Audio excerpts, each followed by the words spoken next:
Hi, ನಾನು ನಿಮ್ಮ ಭೀಮ್. ಇವತ್ತು ನಾನು ನಿಮ್ಮೆಲ್ಲರಿಗೂ HRMS ಮಾಡ್ಯೂಲ್ನಲ್ಲಿ ವೇತನವನ್ನು ತಡೆಹಿಡಿಯುವ ವಿಧಾನ ಹೇಗೆ ಎಂಬುದನ್ನು ತಿಳಿಸಿಕೊಡ್ತೇನೆ.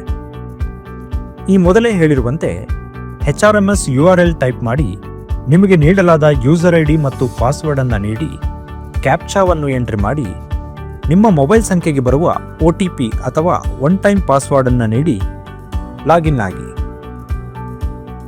HRMS ಹೋಮ್ ಪೇಜ್ನಲ್ಲಿ ವೇತನದಾರರ ಪಟ್ಟಿಯ ಮೇಲೆ ಕ್ಲಿಕ್ ಮಾಡಿ. ಇಲ್ಲಿ ತೋರಿಸಲಾಗಿರುವ ಮೆನು ಮೇಲೆ ಕ್ಲಿಕ್ ಮಾಡಿ, ಪೇರೋಲ್ ಐಕಾನ್ ಮೇಲೆ ಕ್ಲಿಕ್ ಮಾಡಿ ಮತ್ತು ಡ್ರಾಫ್ಟ್ ಪೇರೋಲ್ ಅನ್ನು ಸೆಲೆಕ್ಟ್ ಮಾಡಿ. ಆಗ ನಿಮ್ಮ ಇನ್ಬಾಕ್ಸ್ನಲ್ಲಿರುವ ವೇತನದಾರರ ಪಟ್ಟಿಯನ್ನು ವೀಕ್ಷಿಸಬಹುದು. ಇಲ್ಲಿ ಯಾವುದೇ ವೇತನದ ಪಟ್ಟಿಯನ್ನು ತಡೆಹಿಡಿಯಲು ಕ್ರಿಯೇ ಐಕಾನ್ ಮೇಲೆ ಕ್ಲಿಕ್ ಮಾಡಿ. ಈಗ ಪೇ ಬಿಲ್ಲಿನ ವಿವರಗಳು ತೆರೆದುಕೊಳ್ಳುತ್ತವೆ. ಇಲ್ಲಿ ಪುನರ್ಗಣನೆ ಮಾಡಬೇಕಿರುವ ವೇತನದ ಪಟ್ಟಿಯ ಮುಂದಿನ ಬಾಕ್ಸ್ ಮೇಲೆ ಸೆಲೆಕ್ಟ್ ಮಾಡಿ ಮತ್ತು ಕೆಳಗೆ ತೋರಿಸಲಾದ ವೇತನ ತಡೆಹಿಡಿಯಿರಿ ಎಂಬ ಐಕಾನ್ ಮೇಲೆ ಕ್ಲಿಕ್ ಮಾಡಿ. ದೃಢೀಕರಣ ಬಟನ್ ಮೇಲೆ ಹೌದು ಎಂದು ಕ್ಲಿಕ್ ಮಾಡಿ, ಯಾವುದೇ ಟಿಪ್ಪಣಿಗಳಿದ್ದಲ್ಲಿ ನಮೂದಿಸಿ, ತಡೆಹಿಡಿಯಲಾಗಿದೆ ಬಟನ್ ಮೇಲೆ ಕ್ಲಿಕ್ ಮಾಡಿ.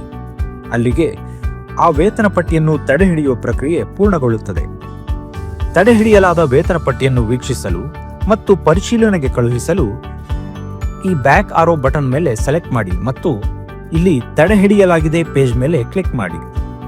ಆಗ ನೀವು ತಡೆಹಿಡಿದಿರುವ ವೇತನ ಪಟ್ಟಿಯ ವಿವರಗಳು ಲಭ್ಯವಾಗುತ್ತವೆ.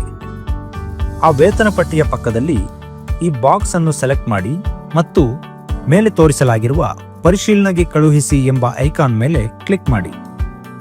ಹೌದು ಎಂದು ದೃಢೀಕರಿಸಿ. ಇಲ್ಲಿಗೆ ವೇತನ ಪಟ್ಟಿಯನ್ನು ತಡೆಹಿಡಿಯುವ ಮತ್ತು ಪುನರ್ ಪರಿಶೀಲನೆಗೆ ಕಳುಹಿಸುವ ಪ್ರಕ್ರಿಯೆಯು ಪೂರ್ಣಗೊಳ್ಳುವುದು. ನಮಸ್ಕಾರ.